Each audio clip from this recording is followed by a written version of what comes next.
Kebalun lagi Pak. Ya.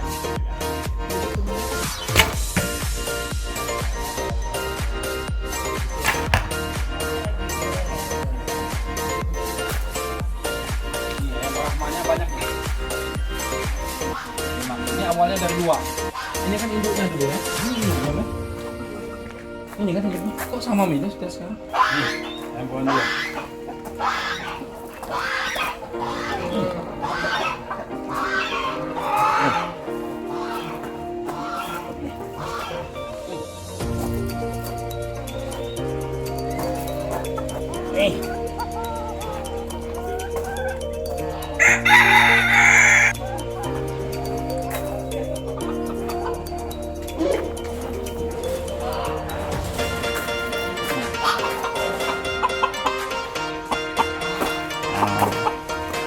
Dilepas nih, mau.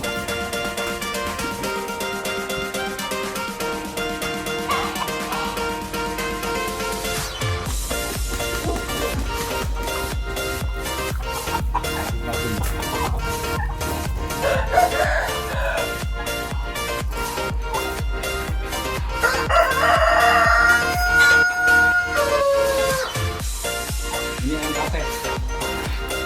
Yang kasetnya lagi ngerem dia.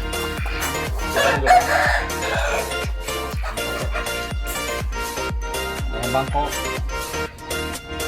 Ini kita makan ayam kampung. Ini makanan di sini. Nah ini.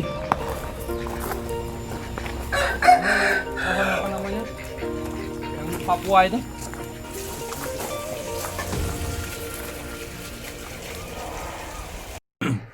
Kalau dibuat level 1 sampai 10, menurut ente sudah level berapa hukum dan keadilan itu tegak di Indonesia? Kalau di Indonesia saat ini saya melihat di angka 6 lah mungkin. Pertanyaannya, apa penyebab kebakaran ini terus-menerus terjadi? Nah, kita coba melakukan penelitian untuk itu. Ya. Ternyata hasil penelitian saya, 99% ya kebakaran hutan itu sebabnya karena faktor manusia, Oke. bukan faktor alam. Ya. Faktor alam itu hanya 1%.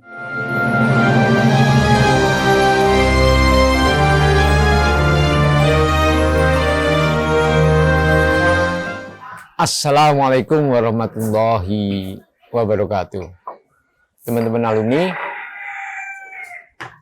saya lagi di Jakarta dan hari ini saya berada di Kebun Cikias nomor 19.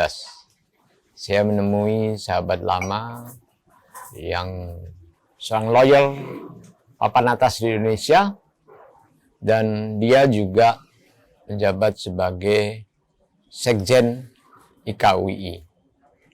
Dia adalah Pak Ari Yusuf Amir. Assalamualaikum. Waalaikumsalam warahmatullahi wabarakatuh. Gimana kabar, Pak?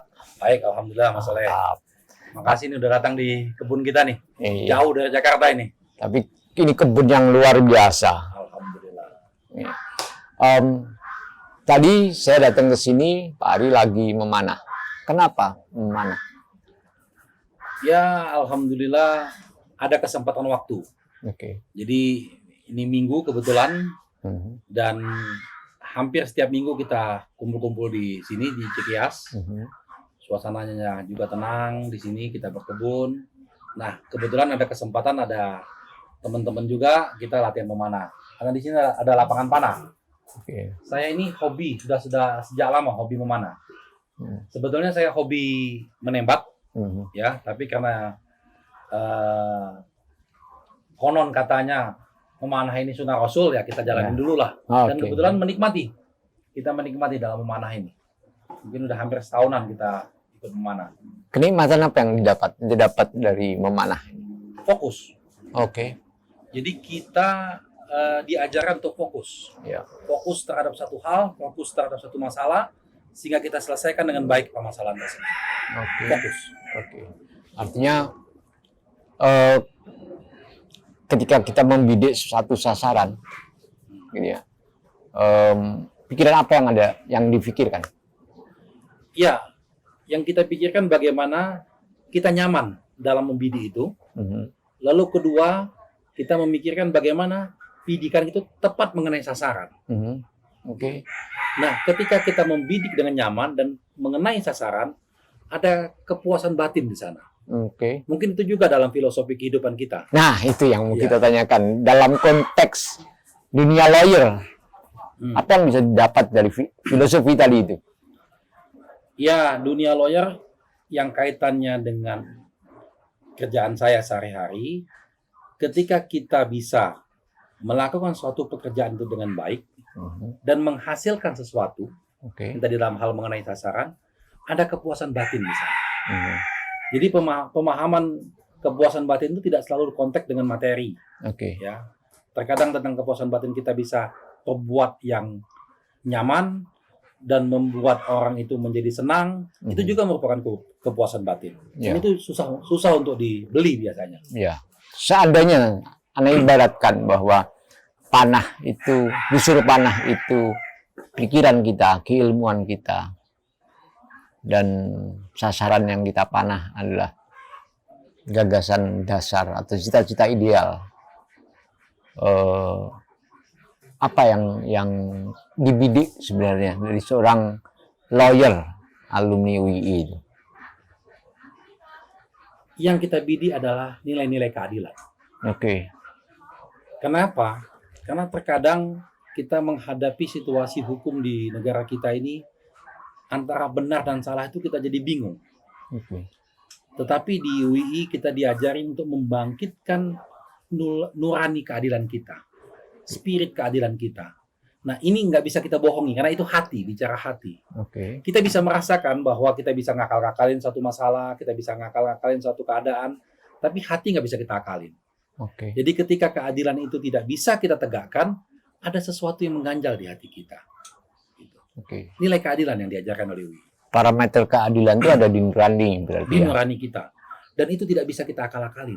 Oke. Kita boleh membohongi siapapun, kita boleh jago diplomasi sejago apapun, tapi kita tidak bisa diplomasi kepada hati nurani Hati kita. nurani kita. Oke. Oke. Nah, kemudian tadi saya juga melihat Pak Ari punya banyak ayam di kandang itu. Ayam, ada ayam Colombia, Itu ayam-ayam ini, ayam-ayam hobi aja kebetulan. ayam hobi. Saya ternak ayam Brahma. Oke. Brahma itu ayam-ayam besar tadi. Ya. Itu alhamdulillah saya dapat satu pasang, sekarang sudah lebih dari 20 lebih ayamnya, karena dia beranak, bertelur, berkembang biak. Sekarang mungkin udah punya cucu dia, ayam itu. Itu Iya. alhamdulillah. Jadi ada kesenangan, ada mainan di sini. Iya. Terus ada ayam Polandia tadi yang kepalanya Iya. nggak kelihatan itu tadi. Terus ada ayam kate, ada ayam pelung, ada ayam hutan, ada ayam hutan juga, ada ayam ketawa. Jadi Oke. pokoknya seperti orang ketawa. Ya. Hobi aja, hobi. Dan kebetulan bisa disalurkan di sini karena pekarangannya agak luas, jadi bisa kita salurkan, mereka bisa main-main di sini ayam-ayamnya. Ada dialog batin nggak dengan ayam? Enggak lah. Nggak, ya? Hobi aja, dari dulu kita hobi ayam, cuman kalau di Jakarta kan pekarangan nggak ada, terbatas. Iya, Kalau di sini iya. kan pekarangan cukup luas, jadi bisa disalurkan hobinya. Oke. Nah, itu mungkin sebagai katarsis ya dari kehidupan sebagai seorang lawyer gitu ya. Katarsis untuk apa? Membuat pikiran, merefresh pikiran jernih lagi kali. Iya, jadi orang yang paling bahagia itu adalah orang yang punya hobi. Oke. Dia punya hobi dan hobi itu bisa disalurkan. Itu kebahagiaan. Oh ya. Iya. Saya hobi menembak, Hmm. saya hobi memanah, saya hobi melihara ayam dan burung-burung di sini. Mhm. Ketika kita ketemu dengan ayam, kita ketemu dengan burung, kicauan-kicauannya ini, suasana hati itu menjadi nyaman, tenang. Gitu. Iya. Ketika kita tadi melepaskan anak panah atau dalam tembakan melepaskan peluru, ada plong di sana rasanya. Mhm. Nah, jadi memang bahagia sekali orang yang punya hobi itu. Mhm. Dan apalagi kalau kita punya komunitasnya, punya kawan-kawannya, sehingga kita bisa melepaskan kepenatan keseharian kita. Ya, oke. Nah, kembali kita bicara soal hukum dan keadilan di Indonesia. Ya. Kalau dibuat level 1 sampai 10, menurut ente sudah level berapa hukum dan keadilan itu tegak di Indonesia? Kalau di Indonesia saat ini saya melihat di angka 6 lah mungkin. Oke. Saya tidak juga pesimis bahwa itu di bawah 5. Kita harus optimis bahwa itu sudah ada arah perbaikan. Ya. Tapi masih banyak kelemahan-kelemahan di sana sini dan kita akan harus selalu berusaha untuk memperbaiki. Oke. Jangan lupa bahwa advokat itu secara undang-undang itu adalah penegak hukum. Ya. Jadi kalau advokatnya rusak, maka kalau kita ibaratkan kaki meja, advokat ini salah satu pilar kaki meja tersebut. Ya. Jadi kalau advokat-advokat di negara kita ini mentalnya tidak baik, ilmunya tidak berguna, tidak punya pengetahuan, tidak bisa mengembangkan diri, tidak punya integritas, kaki ini akan copot satu. Bayangkan meja kalau tidak ada satu kaki. Tumpah tuh, kopi tumpah. Kopi ini bisa tumpah. Kopi ini bisa tumpah nih. Jadi kawan-kawan advokat harus ingat bahwa kita ini penegak hukum juga. Oke. Cuman mungkin kita tidak berseragam, tapi undang-undang melindungi kita sebagai penegak hukum. Ya. Oke. Pak, hari ini dokter spesialisasinya tentang pidana korporasi dan baru terbit 2 buku karya beliau. Selamat juga ya atas terbitnya 2 buku Mas. itu. Hal tadi yang nilainya adalah 6, penegakan hukum dan keadilan. Khusus di bidang korporasi, penegakan hukum dan keadilan di level berapa? Begini, korporasi itu, hukum korporasi itu di negara kita bukan sesuatu hal yang sudah lama. Ini suatu hal yang agak baru. Oke. Ya, kenapa? Karena semakin majunya ekonomi kita sangat membutuhkan korporasi-korporasi ini. Ya. Korporasi-korporasi ini membuat ekonomi kita menjadi maju, menjadi bangkit. Apalagi kalau ada investasi-investasi asing masuk ke sini dalam bentuk korporasi-korporasi besar, tentunya akan mendorong ekonomi kita menjadi semakin baik. Ya. Tetapi jangan lupa, setiap ada peluang-peluang dalam perkembangan ekonomi, di situ pasti ada celah-celah hukum yang akan disalahgunakan oleh orang-orang yang memanfaatkan hukum untuk kepentingan pribadinya sehingga mengakibatkan kerugian bagi banyak orang. Ya. Nah, disinilah yang tadi Mas Soleh katakan tadi tentang yang saya bahas di dalam buku saya tentang hukum korporasi. Ya. Saya lebih fokus kepada pembahasan 2 buku saya itu tentang pemegang sahamnya. Oke. Ya, seperti kita ketahui sekarang ini banyak sekali holding company, perusahaan-perusahaan besar yang hadir di Indonesia dan mereka membantu ekonomi kita maju. Tapi jangan lupa, banyak juga pengusaha-pengusaha besar yang dalam bungkus korporasi memanfaatkan celah-celah hukum ini untuk kepentingan pribadinya lalu mengakibatkan kerugian bagi bangsa dan negara kita. Saya mengambil contoh dalam salah satu kasus yang saya bahas itu tentang kebakaran hutan. Ya. Kita tahu bahwa hampir setiap tahun terjadi kebakaran hutan di negara kita. Karena kita ini hutannya begitu luasnya, begitu besarnya. Ini kebanggaan juga bagi Indonesia. Pertanyaannya, apa penyebab kebakaran ini terus-menerus terjadi? Nah, kita coba melakukan penelitian untuk itu. Ternyata hasil penelitian saya, 99% ya, kebakaran hutan itu sebabnya karena faktor manusia. Bukan faktor alam. Faktor alam itu hanya 1%. Bayangkan kalau sering kita baca, sering kita dengar, oh kebakaran hutan karena memang cuacanya lagi panas, lahan mudah terbakar. Ternyata itu kebohongan publik. Faktanya adalah hutan kita ini dibakar. Pembukaan lahan itu yang paling mudah adalah dengan pembakaran. Siapa yang paling berkepentingan dengan pembakaran lahan itu? Korporasi. Korporasi dari korporasi siapa yang paling berkepentingan? Nah, itulah makanya yang saya teliti dalam tulisan-tulisan saya tersebut. Ini kok berulang kali korporasi-korporasi ini membakar hutan ini. Dalam beberapa tahun saya membuat penelitian 4-5 tahun ke belakang. Ya. Di situ kita lihat korporasi-korporasi ini mengulang-ulangi perbuatannya. Tetapi, nah ini juga patut dicek. Namanya berbeda-beda. Pada tahun ini korporasi A, pada tahun ini korporasi B. Lahannya sama ya? Tapi lahannya di tempat-tempat itu juga. Setelah kita teliti lebih jauh, ternyata di atasnya holding company-nya yang itu juga. Perusahaan-perusahaan itu juga, perusahaan-perusahaan besar itu juga. Nah, siapa yang paling berkepentingan di situ? Yang paling dapat keuntungan di sana, yaitu pemegang saham, ownernya, gitu. Nah, jadi kalau kita lihat kok ini ada sanksi-sanksi pidana korporasi buat korporasi, tapi kok ini berulang-ulang terus terjadi? Karena memang level pidana kita tidak menyentuh kepada titik masalahnya. Kita hanya menyentuh kepada manajemennya. Belum banyak diatur pidana untuk pemegang saham ya. Sebetulnya ada di beberapa undang-undang sudah ada diatur, tapi dalam undang-undang tentang kebakaran hutan, tentang kehutanan itu belum ada.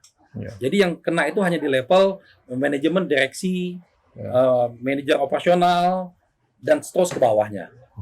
Nah, lalu ketika ini sudah terkena, mereka berganti baju, ganti perusahaan, ganti orang lagi, memulai lagi kebakaran hutan. Karena diakuinya corporate trail itu ya, limited liability di pemegang saham. Jadi dalam undang-undang perseroan terbatas itu, setiap pemegang saham itu dilindungi bahwa dia hanya bertanggung jawab terhadap saham yang dia setor. Itu dengan doktrin corporate veil namanya. Ya, ada di situ ada spirit legal entity. Ya, jadi mereka dipisahkan harta kekayaannya dengan permasalahan di perusahaan tersebut. Nah, tetapi dalam tulisan saya mencoba melihat ada doktrin lainnya yang dibahas juga dalam undang-undang PT, namanya piercing the corporate veil. Jadi tadi tabir tadi yang memisahkan mereka antara pribadi mereka dengan pemegang sahamnya bisa tembus jika ada beberapa syarat di sana. Jika misalnya mereka menyalahgunakan perusahaan tersebut, awal pembentukannya memang untuk kejahatan perusahaan tersebut, misalnya dalam kasus money laundering, kasus korupsi, dan juga bisa dia menggunakan direksi dan manajer tadi hanya sebagai wayang, tapi dialah pengendali utamanya perusahaan tersebut. Inilah yang disebut bisa masuk kepada piercing the corporate veil dalam undang-undang perseroan terbatas. Tapi dalam disertasi saya mencoba ini bisa masuk dalam ranah pidananya. Ketika kita gunakan teori doktrin piercing corporate veil dan doktrin alter ego, ini bisa kita rumuskan pidananya. Kira-kira begitu. Artinya yang baik dilindungi. Wajib. Wajib. Jadi Artinya, kita harus betul-betul negara ini harus melindungi investor-investor, perusahaan-perusahaan itu harus dilindungi. Ada kepastian hukum buat mereka. Gitu. Tetapi buat mereka yang memang berniat jahat, memang menggunakan korporasi untuk kejahatan, harus kita hukum. Supaya jangan disamaratakan orang. Orang melihat, waduh, korporasi hanya membuat rusak lingkungan.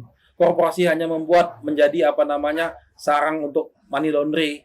Jangan orang jangan berpikir begitu. Ini harus ada undang-undang yang mengatur tentang pidana pemegang saham apabila mereka bersalah.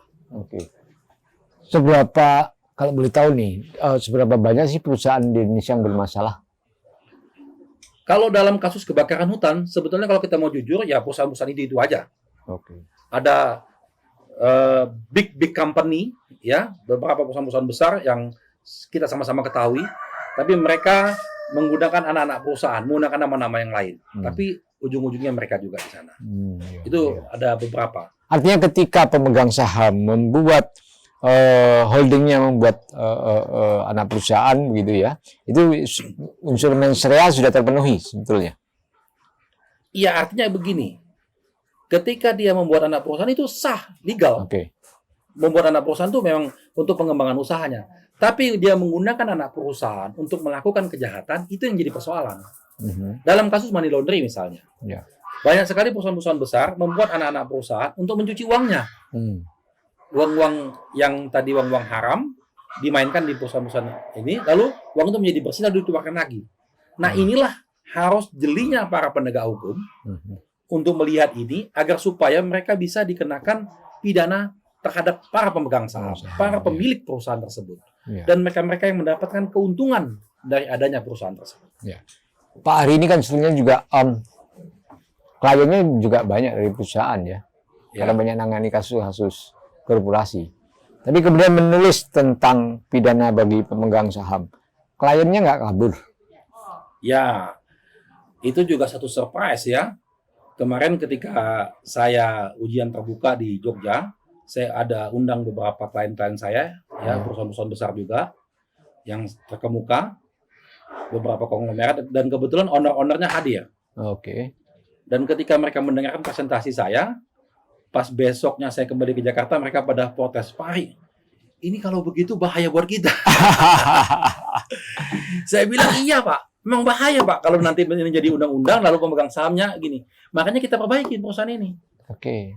Jadi kalau ada penyelewengan mulai dari sekarang kita perbaikin. Ah, Saya harus ingatkan kepada mereka. Memang bahaya Pak. iya.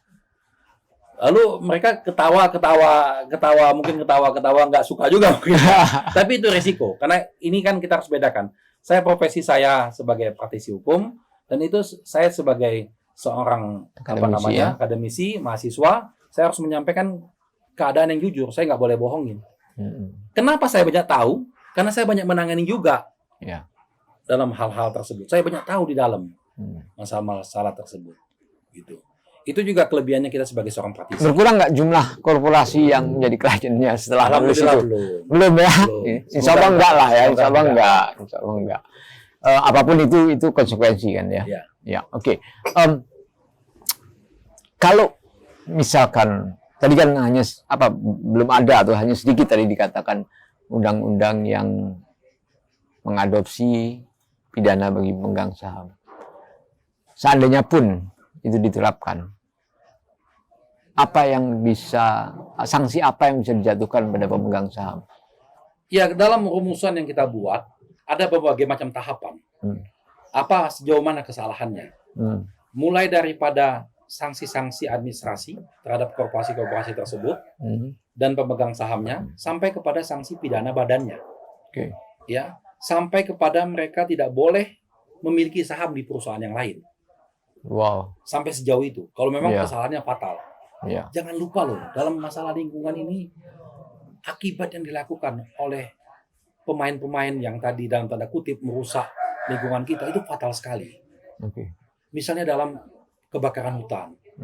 Ini ekosistem kita rusak, Pak. Jauh, mungkin puluhan tahun ke depan kita bisa perbaiki. Misalnya dalam batu bara, dalam tambang, segala macam. Itu kerusakan lingkungan itu luar biasa besarnya.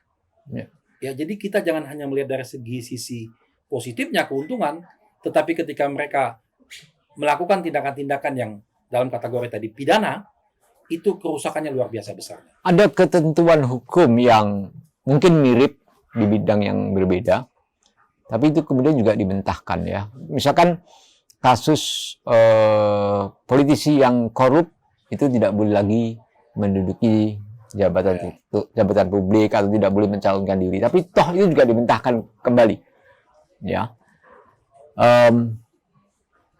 Kan sangat mungkin juga pemegang saham seperti itu. Artinya ketika ada ketentuan hukum yang memberi kemungkinan pidana bagi pemegang saham, konteksnya pada pidana yang tidak boleh lagi menjadi pemegang saham di perusahaan manapun, itu kan pelanggaran HAM, bisa diterjemahkan seperti itu. Iya, kita harus optimis. Kita harus buat undang-undang yang ideal. Dari hasil-hasil yang sudah kita buat kajian tadi, penelitian tadi, kita buat undang-undang yang ideal. Bahwa nanti ada cross-check dari lembaga, katakanlah dalam hal ini MK itu, kita lihat nanti. Makanya undang-undang itu harus dibuat seideal mungkin. Demi untuk kepentingan bangsa dan negara. Ada filosofi dalam pembuatan undang-undang tentunya. Nah, saya melihat mungkin beberapa undang-undang kita yang kemarin dibatalkan oleh Mahkamah Konstitusi, mungkin dalam proses pembuatannya juga banyak hal-hal kepentingan juga di sana. Nah, ini kan kita mengusulkan tentang pidana pemegang saham ini adalah untuk agar supaya pertama dilindungi korporasi-korporasi yang betul-betul punya niat baik. Itu harus dilindungi. Itu utama. Lalu yang kedua, kepentingan bangsa dan negara itu juga diutamakan. Sehingga dalam berbisnis, dalam berusaha, mereka harus dalam kondisi yang fair, yang benar. Artinya jangan menggunakan celah-celah kelemahan hukum kita lalu berbuat yang selama ini terjadi. Ini kan ada kelemahan dalam undang-undang kita. Mereka gunakan itu untuk mencari keuntungan yang besar dengan cara melanggar hukum.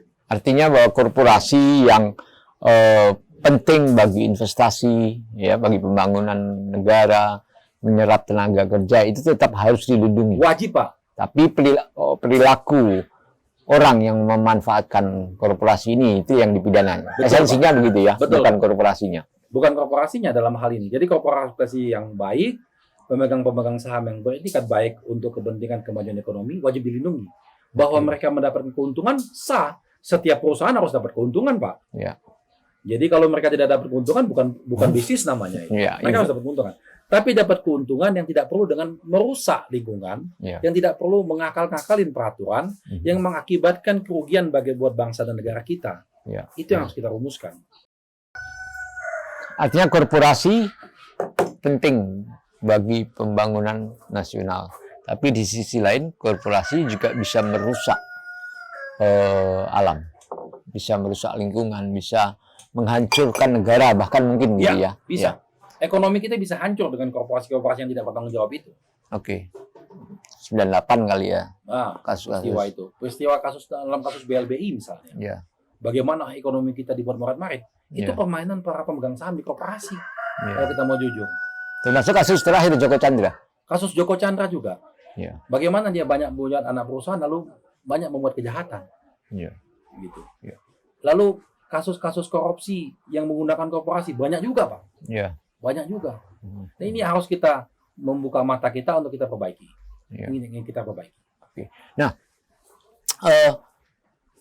untuk sampai tahap perbaikan, memperbaiki iklim korporasi supaya menjadi lebih sehat, apa yang perlu disiapkan seorang megang saham, atau apa yang harus dilakukan oleh korporasi supaya mereka bisa menjadi lebih baik? Ya, pertama, aturan-aturan yang ada jangan diakal-akalin. Kita akui bahwa kita banyak kelemahan, tapi jangan dia ingin meraup keuntungan yang begitu besar, lalu mengakal-ngakali peraturan yang mengakibatkan kerugian bagi banyak orang. Pertama itu. Ya. Silakan mereka ambil keuntungan karena itu memang bisnis, ya, dengan cara-cara tidak perlu membuat orang lain menjadi sengsara. Ya. Tidak perlu membuat bangsa ini menjadi sengsara. Ya. Bayangkan kalau lingkungan kita rusak, nggak ada pertanggungjawaban, sengsara bagi banyak orang. Ya. Gitu. Bayangkan kalau kasus-kasus money laundering di mana-mana terjadi, ekonomi kita akan hancur, Pak. Ya. Kasus korupsi yang semakin marak sekarang dengan white collar crime, ya. Ya. Bagaimana korupsi ini sekarang sudah tidak sederhana seperti dulu lagi. Mereka menggunakan badan-badan resmi sehingga korupsi ini tidak bisa terkejar lagi. Nah, ini juga ekonomi kita bisa hancur. Oke. Nah, selama ini dalam penelitian itu mungkin terlihat kenapa aparat penegak hukum itu terlihat layu, lemah berhadapan dengan korporasi. Ya, itu masalah klise ya sebetulnya ya. Masalah klise yang tiap tahun kita hadapi. Ya. Pertama, kalau kita mau jujur, setiap aparat hukum kita tahu bahwa ada beberapa korporasi-korporasi yang memang bermasalah, yang mengakal-ngakalin peraturan lalu merugikan banyak orang. Itu sebetulnya aparat hukum kita tahu. Tapi ini masalah klise. Balik lagi, masalah mental, masalah fungsi pengawasan, ya, masalah punishment and reward gitu ya. Tapi di lain itu, Pak, di sisi yang lain banyak juga kok aparat penegak hukum kita yang peduli. Oke. Banyak juga kok aparat penegak hukum kita yang betul-betul concern bagaimana menghukum korporasi-korporasi itu dengan serius, ya, mengejar sampai ke ujungnya, sampai kepada pemegang sahamnya, walaupun belum ada banyak peraturannya, mereka berani menerobos, ya. Ada kepolisian, ada kejaksaan, bahkan Mahkamah Agung kita. Iya. Kita ingat bagaimana putusan-putusan tentang korporasi banyak sekali yang melampaui. Kadang-kadang hukumnya belum ada, tapi mereka sudah melampaui demi untuk menegakkan keadilan. Iya, iya. Putusan-putusan korporasi dalam waktu zamannya Pak Artijo Alkostar misalnya, saya baca putusan-putusan tersebut. Itu luar biasa. Dia berani mengambil sikap seperti itu. Iya. Makanya sekarang muncul peraturan Mahkamah Agung tentang tata cara penanganan korporasi. Karena itu sudah banyak sekarang putusan-putusan tentang korporasi tersebut. Oke. Dengan ketua Mahkamah Agung yang baru, gimana? Kita punya harapan yang besar, ya. Kita tahu beliau orang baik, ya, punya integritas, punya kemampuan, track record yang baik. Harapan kita ke depan sangat optimis beliau bisa membangun Mahkamah Agung bisa lebih baik. Oke. Dalam konteks ke-UI-an, Pak Adi kan sama Ketua Mahkamah Agung, Ketua dan Sekjen, Dwi Tunggal. Ya. Sering nggak berdiskusi konteks ini? Ya, Saya kenal sama beliau sudah cukup lama ya sebelum dalam jabatan ini karena beliau adalah alumni UII juga dan beliau punya kepedulian besar kepada IKA UII. Di tengah-tengah kesibukan beliau dia sering ikut kegiatan-kegiatan IKA UII dari dulu. Saya melihat beliau concern terhadap penegakan hukum, ya. Artinya banyak sekarang ini peraturan-peraturan Mahkamah Agung yang baru dibuat oleh beliau bagaimana menerobos lubang-lubang yang selama ini bisa dimainkan. Ya. Sudah beliau lakukan itu. Saya pikir beliau punya concern yang tinggi terhadap penegakan hukum dan berkeadilan. Oke. Nah, saya mencoba calling down membahas masalah IKA UII atau kehidupan atau kegiatan alumni UII sebagai sekjen nih. Gimana Pak Ari melihat alumni UII? Ini kalau bicara UI ini fenomena yang menarik, Pak. Oke ya. UI ini isinya tokoh semua. Nah. Jadi kita sekarang ini dikasih amanah mengurus para tokoh. Bisa Anda bayangkan bagaimana sulitnya kita. Di sini, apalagi kalau aktivis-aktivis. Ya.